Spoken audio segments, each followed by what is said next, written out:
no, este es la, este, a ver, estamos, según yo, Sí, pero ya me sí estoy confunde. sí estoy ¿Sí? presente, Adelante. sí. Bueno, buenos días. Voy a presentar. ¿Ya se observa? Sí, es correcto.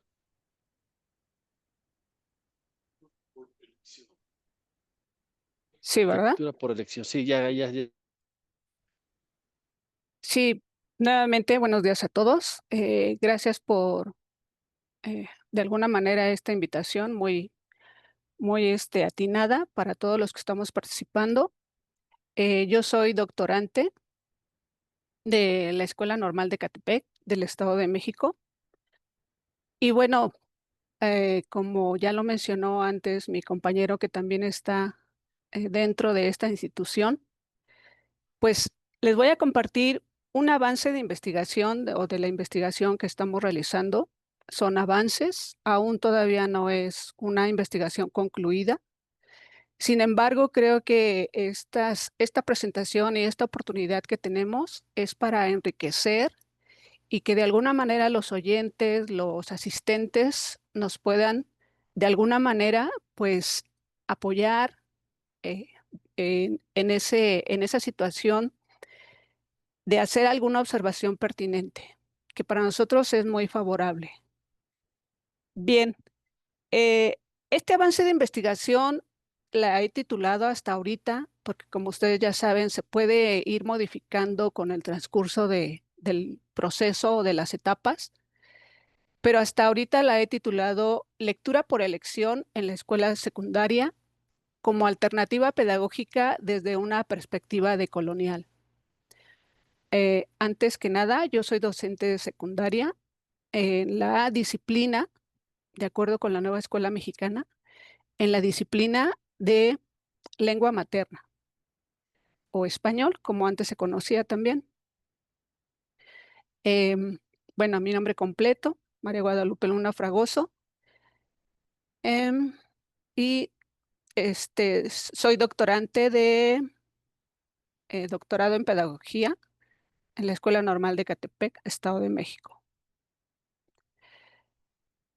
Bueno, el problema de investigación, pues, es principalmente que, en forma general, los docentes se apegan solo a lo que se establece el currículum y el programa de estudios.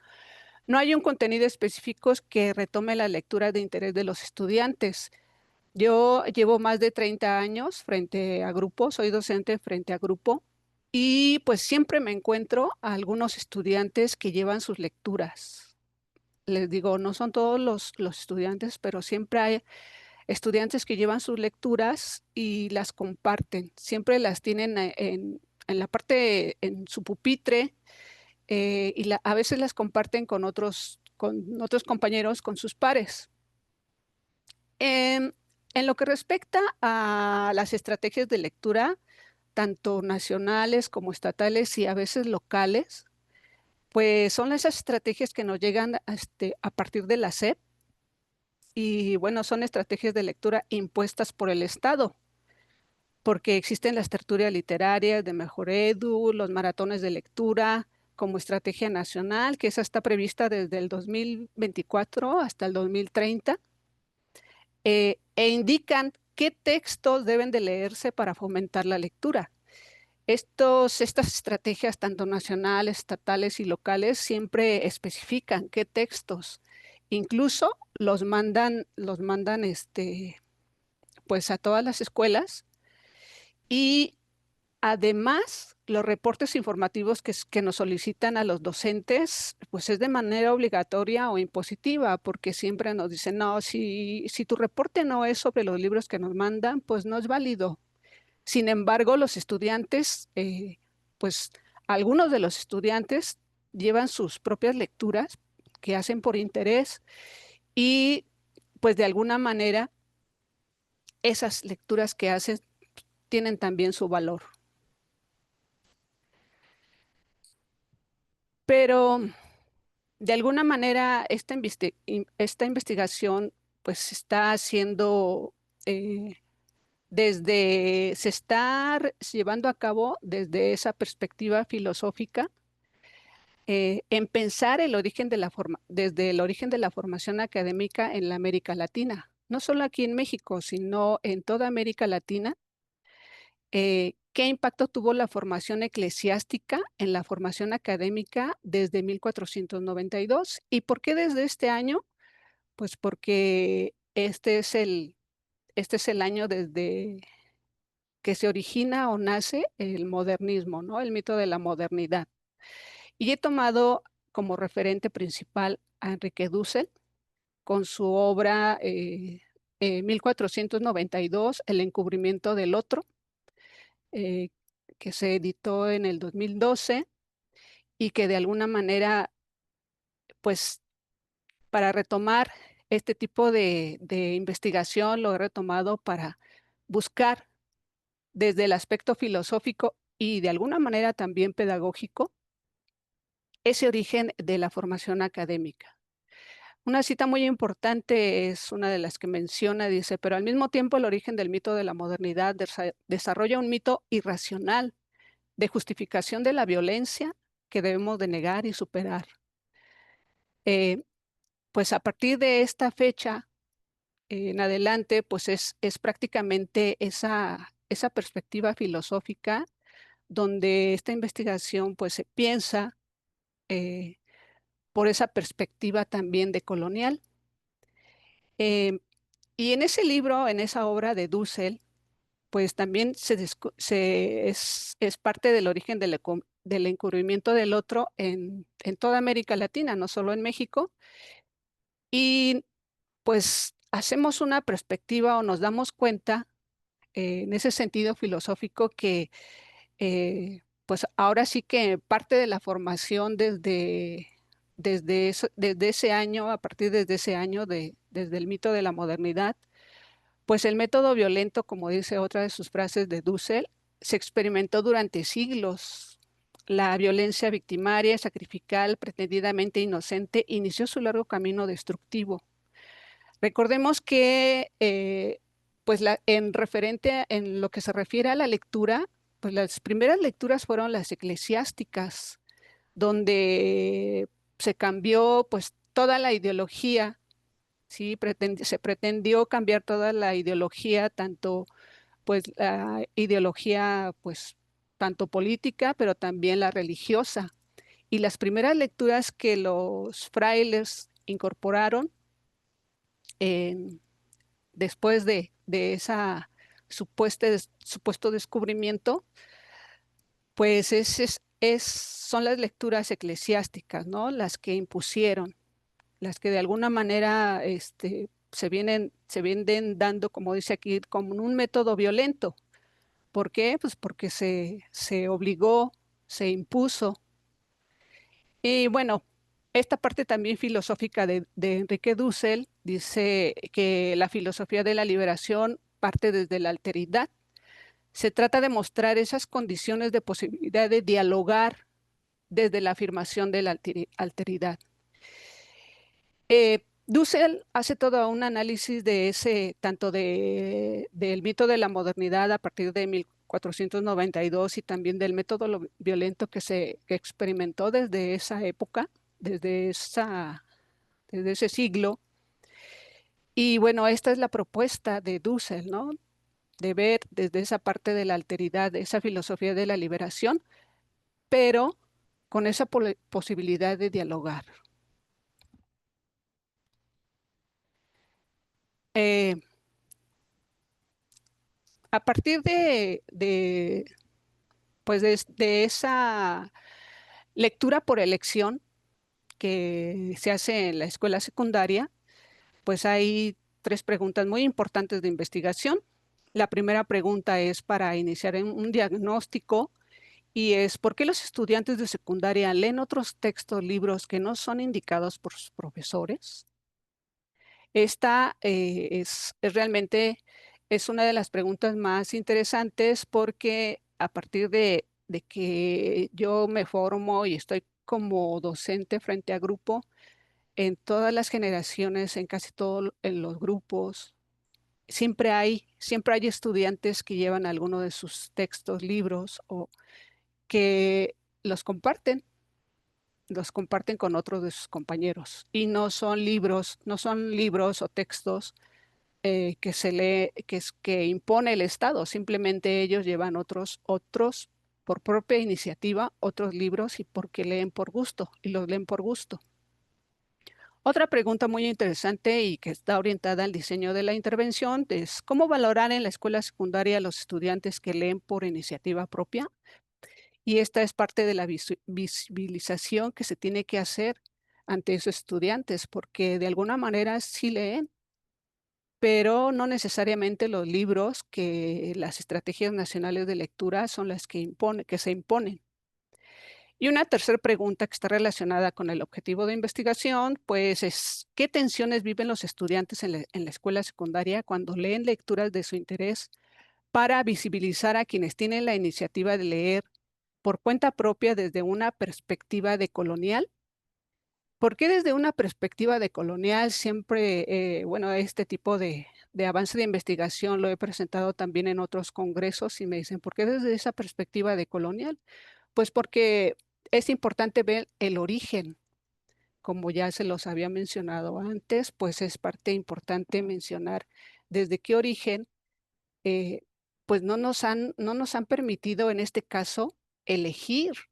Siempre hemos, de alguna manera, nos han impuesto, y en este caso de lectura, nos han impuesto primeramente desde aquel siglo las lecturas eclesiásticas, por ejemplo, ¿no?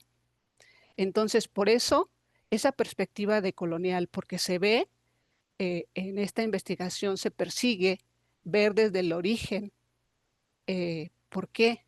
¿Por qué nosotros no podemos, o los estudiantes no se puede elegir ciertas lecturas que no están en planes y programas de estudio? Dentro de de un posicionamiento epistemológico, pues menciono también a dos importantes autores. Es Berlanga Gallardo, que menciona que la pedagogía es contra más allá del capital, se ordenan desde la revuelta de la negación y desde el despliegue de afirmaciones que cambian el mundo y hacen conciencia. Y esta es la revuelta de la negación, ¿no? Los estudiantes no solamente quieren leer los libros que se les imponen, sino también ellos llevan sus propias lecturas, sus propios libros y de alguna manera están demostrando que también son capaces de elegir y de leer, pero no necesariamente los libros o las lecturas que el docente o en un programa propone. Y y están cambiando su mundo de esa manera y también hacen conciencia, porque también es importante esa conciencia y cómo se relaciona esa conciencia, pues con una reflexión crítica. Creo que ser conscientes es hacer que también los estudiantes, eh, a pesar de que su edad está entre los 15, 14, 15 o 16 años, todos, todos pueden realizar una reflexión y una reflexión crítica con base a lo que están leyendo o con base con lo que están compartiendo con sus pares. Otra de las autoras muy importantes que estoy retomando en la investigación es Catherine Walsh, y ella se refiere más a las pedagogías decoloniales. Entonces, ella menciona en uno de sus libros de pedagogía decolonial precisamente a Paulo Freire y a Franz Fanon, entre otras y otras, que dice que propone la descolonización como proceso y práctica de rehumanización frente a las estructuras materiales y simbólicas que asedian la humanidad de los seres humanos. Y esas prácticas de rehumanización es precisamente eso, ¿no? En la imagen que muestro, pues esas prácticas hegemónicas de lectura, donde únicamente se toma como relevancia entre comillas.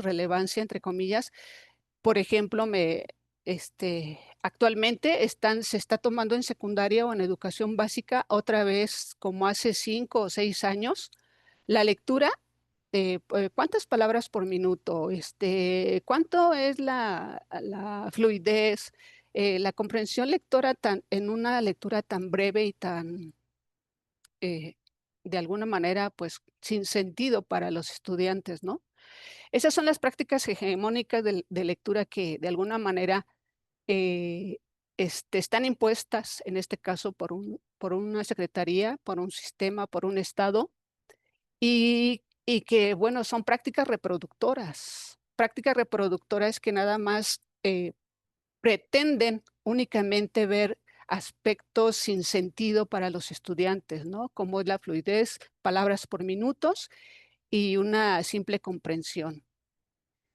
Eh, lo que se pretende o lo que se propone por la lectura por elección, pues es ver esas formas otras, las prácticas contrahegemónicas de la lectura. Entre algunos de los autores, pues está prácticamente Freire con la lectura crítica o la lectura emancipadora, y también Jorge La Rosa con la lectura experiencial, de ahí que de alguna manera estos autores, pues, con toda su teoría, con todo lo que han investigado, estudiado, pues, nos dan pautas para ver que la lectura no solamente puede ser, eh, esa práctica reproductora, sino que también nos dan otras opciones como ellos, donde la lectura es, pues, prácticamente otra revolución, otra evolución. Y en este caso, para los estudiantes que eligen eh, sus lecturas.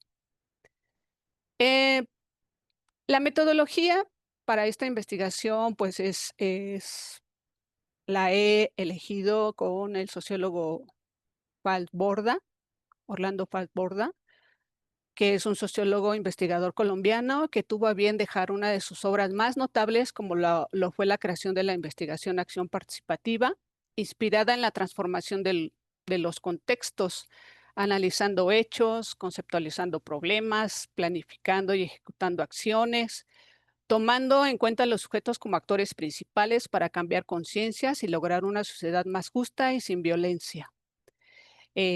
Prácticamente tipo de metodología que se encuentra en la investigación acción participativa, es donde de alguna manera yo me enfoco en esta investigación y tomo dos frases importantes de Martínez Pineda, María Cristina Martínez Pineda, en una de sus obras que tituló Educar para la Emancipación, y dice: hacer investigación en el campo de las ciencias sociales no solo es criticar al sistema educativo vigente, como bien lo dice Martínez, con sus pedagogías conservadoras y domesticadoras, sino que tanto el docente como el estudiante, en este caso, nos demos cuenta que existen otras formas de socializar los saberes y conocimientos en comunidades o colectivos donde exista la participación y reconocimiento del otro o de los otros. Y además, la práctica emancipadora que nos permitirá, por medio de la elección de la lectura, en este caso, una conciencia con sentido más humano, igualitario y libre. Entonces, esta es parte en forma general, parte de esta metodología, y esa es la dirección que toma esta investigación. Y bueno, estoy ahorita trabajando en el diseño metodológico y en el plan eh, de intervención. Lo estoy trabajando de alguna manera, pues, esa es mi aportación para esta mesa. Les agradezco mucho. Gracias, gracias, doctora Fragoso. La lectura por elección en la escuela secundaria como alternativa pedagógica desde una perspectiva decolonial. Alguno de ustedes o tiene algún comentario, alguna pregunta al respecto sobre lo que nos acaba de Sí, exponer por favor. la doctora? Sí, por favor. Adelante, doctor. Sí. Bien, es un tema de una complejidad increíble, porque dentro de la cuestión de la frecuencia de lectura de todos los estudiantes es muy baja. Nosotros vivimos en la universidad ese problema impartimos un curso que se llama Desarrollo Histórico de la Biología y de veras, es todo un lío que lean. Ajá. Sobre todo porque ahora están acostumbrados a lecturas breves, concisas, como tipo TikTok, pero en lectura.